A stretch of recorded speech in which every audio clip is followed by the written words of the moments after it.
জামায়াত ইসলামকে ভোট না দিলে ভেস্তে যাওয়া যাবে না, বা জামায়াত ইসলামকে ভোট দিলে জান্নাতের টিকিট কনফার্ম, বা ধর্ম থাকবে না, এই ধরনের বক্তব্য আমরা হরহামেশাই দেখি। আপনি কি মনে করেন আজকে ভোট দেওয়ার সঙ্গে ভেস্তে যাওয়ার সম্পর্কটা কি? তুষার ভাই বলেছেন চমৎকারভাবে। পোশাকের বিষয়ে আবার একটা কনফিউশন থাকতে পারে, এই জন্য কথাটা বলা। পোশাকের ব্যাপারে আসলে একটা মূল্যবোধও কিন্তু রিফ্লেকশন আছে। আমি একটু শর্টলি বলছিলাম তখন, আমাদের যেহেতু সোসাইটিটা কনজারভেটিভ, এসব কারণে কিন্তু এই বিষয়গুলো আসে। তা আমি এটা ডিবেটে যেতে চাচ্ছি না। শালীনতার প্রসঙ্গটা ওনারা কি বলছেন, কোন দৃষ্টি বলছে সেটা আমি জানি না। আমিও আমাদের দলীয় দৃষ্টিভঙ্গি বা ইসলামিক দৃষ্টিকোণটা তুলে ধরেছি। পোশাকে কিন্তু ইসলামের ড্রেস কোড নাই সুনির্দিষ্টভাবে, রোলস আছে, নীতিমালা আছে। আপনি এমন জামা পরবেন বা এমন কাপড় ইউজ করবেন, কাপড় পরে যাতে আপনি আপনার শালীনতা বলতে যেটা মিন করতেছেন, আপনি সোসাইটির সাথে, আপনার সোসাইটির যে মূল্যবোধ তার সাথে আপনি যাতে অ্যাডজাস্ট করতে পারেন, অ্যাডাপ্ট করতে পারেন, সেখানে বিতর্ক বা প্রশ্নের জন্ম যেন না দেয়। তো আমি কাপড় পরে যদি আমি আমার শরীর ডাকতে না পারি, অত পাতলা কাপড়ের কথাই বলা হয়েছে। কাপড় আমি এমনভাবে পরলাম যেটা বডি স্ট্রাকচারটা শো করতেছে, এগুলো হলো রুলস। তো কোনটা সুবিধা, বেটার, যেটার মধ্য দিয়ে আপনি একটা সোসাইটির মধ্যে যাতে একটা প্রশ্ন তৈরি না হয়, এটা হলো মূল বিষয় আর কি। তা আমি এটা একটু বললাম যে যেহেতু তখন পয়েন্ট আমি এই প্রসঙ্গে আনি নাই। তো এখন আপনি যে প্রসঙ্গটা এনেছেন, জামায়াত ইসলামীকে ভোট দেওয়ার সাথে জান্নাত আর জাহান্নামের সম্পর্ক, ইসলামের কোথাও তো এটা নাই। কিন্তু জামায়াত ইসলাম একটা ইসলামী দল, এই জন্য বললাম যে শুনে হাসি পেল আর কি। কেন হাসি পেল? এই ধরনের বক্তব্য কারা দেয়, কোথায় দেয়, কিভাবে দেয়, কি উদ্দেশ্যে দেয়, তাদের আসলে উদ্দেশ্যটা কি?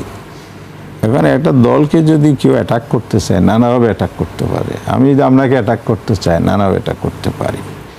তো এখন বাস্তবতা এবং তার যে ভিত্তি, সেটা আপনাদের দেখতে হবে, এটাকে আদৌ কোনো ভিত্তি আছে কি না। আমাদের লিডারশিপ লেভেল থেকে, পলিসি লেভেল থেকে, লিটারেসির দিক থেকে কোনো জায়গায় এগুলো আছে কি না। তাহলে আপনি এটা যদি এমনি ওড়ু থেকে বলে দিলাম, হাওয়ার উপর ছেড়ে দিলাম, তাহলে এটা তো কোনো ভিত্তিহীন, এটা তো অপপ্রচার, এটা বিভ্রান্তি, আপনাদেরকে বিতর্কিত করার ষড়যন্ত্র। এটি কারা করছে বা এটা যারা ছড়াচ্ছে তাদের বিরুদ্ধে কি আপনাদের কোনো অবস্থান কি আপনারা নেন দলীয়ভাবে? আমরা সৎ লোকের শাসন চাই, এটা হলো আমাদের স্লোগান। এটা অনেকেই চায়। আমি দেখছি যে ওই যে সুজন যে সংগঠনটা আছে, এই ধরনের সিভিল সোসাইটি অনেকগুলো অর্গানাইজেশন, ডেভেলপমেন্ট হিসাবে তো এটা সিডিপি, ওনাদের দেখলাম যে বিগত ইলেকশন সংস্কার বিষয়গুলোতে, বিশেষ করে 2008 সালে ইলেকশনের সামনে রেখে যে ক্যাম্পেইনগুলো হয়েছে, এখনও করছে তারা। এই অনেস্ট লোকগুলোর জন্য, অনেস্ট লোকদের শাসনের জন্য কিন্তু তারাও লড়াই করছে, আমরাও লড়াই করছি, এখানে মিল আছে। তো দেশটা আসলে কেন এই পর্যায়ে আসছে? ডিজনেস্টির কারণে। 54 বছরের যে শাসন ব্যবস্থা, প্রায় 54 বছর হচ্ছে, এই শাসন ব্যবস্থা ব্যর্থতা কোথায়? করাপশনের জায়গাটা, এসালামের কথা বললেন তুষার ভাই, তাহলে এসালাম কি? এসালাম বাংলাদেশের 8টি ব্যাংক লুটুফুটে খেয়েছে, এক ইসলামী ব্যাংক থেকে প্রায় 1 লক্ষ কোটি টাকা নিয়ে গেছে। এখন এই যে বিরাট লুটফাট হয়েছে, এই যে শেয়ার মার্কেট কেলেঙ্কারি, রিজার্ভ চুরি থেকে শুরু বড় বড় মেগা দুর্নীতি, পার্লামেন্টে আমি একটা স্মৃতি বলি, বাজেট আলোচনা, এটা রেকর্ড আছে। বাজেট আলোচনা আমি বলছিলাম যে বাজেটটা দিয়েছেন বাস্তবায়ন কি দিয়ে, কাদের মাধ্যমে?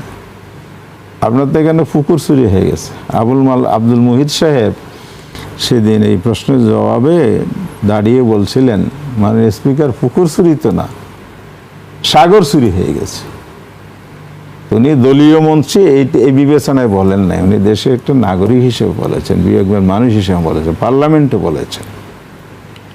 আসলে এই যে এগুলো কেন হয়েছে, এগুলো মূল কারণটা হচ্ছে অনেস্টির অভাব, মোরালিটির অভাব। আমরা সে নৈতিক মানদণ্ড সম্পন্ন, নৈতিকতা সম্পন্ন মানুষ যদি রাষ্ট্রীয় লেভেলে আইন প্রণয়ন, দেশ পরিচালনার জায়গায় দিয়ে দেশপ্রেমিক শক্তিকে যদি আমরা এই জায়গায় আনতে পারি, সেই মানসিকতার লিডারশিপ যদি আমরা এখানে আনতে পারতাম, তাহলে দেশটা এই পর্যায়ে কিন্তু আসতো না। আমরা 3বার যে চ্যাম্পিয়ন হলাম দুর্নীতিতে, এটা কেন হয়েছি?